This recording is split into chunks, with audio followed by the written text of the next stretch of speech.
करे कृपा से चलाई जहाज रेलगाड़ी जाने दुनिया सारी गे करे कृपा से चलाई जहाज रेलगाड़ी जाने दुनिया सारी गे महिमा छे बहुत महान गे करियो हम केतना बखान एकर महिमा छे बहुत महान गे करियो हम केतना बखान करे कृपा से चलाई जहाज रेलगाड़ी जाने दुनिया सारी करे कृपा से चलाई जहाज रेलगाड़ी जाने दुनिया सारी गे एकर महिमा छे बहुत महान गे करियो हम केतना बखान एकर महिमा छे बहुत महान गे करियो हम केतना बखान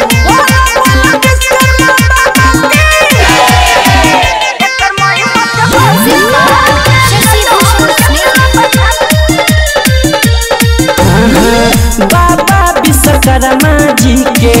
बहुते जोगाड़ छे करे कृपा से चलै पूरा संसार छे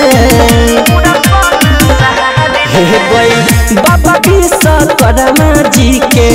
बहुते जोगाड़ छे करे कृपा से चलै पूरा संसार छे जे न टूटे वो ताले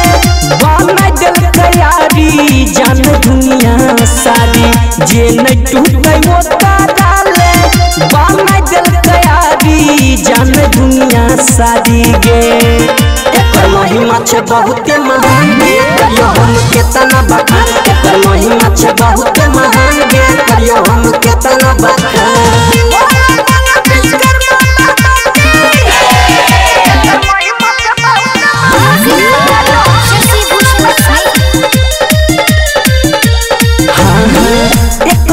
सकती से बनलै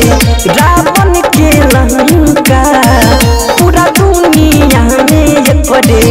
बाजै छै डंका एकरे सकती से बनलै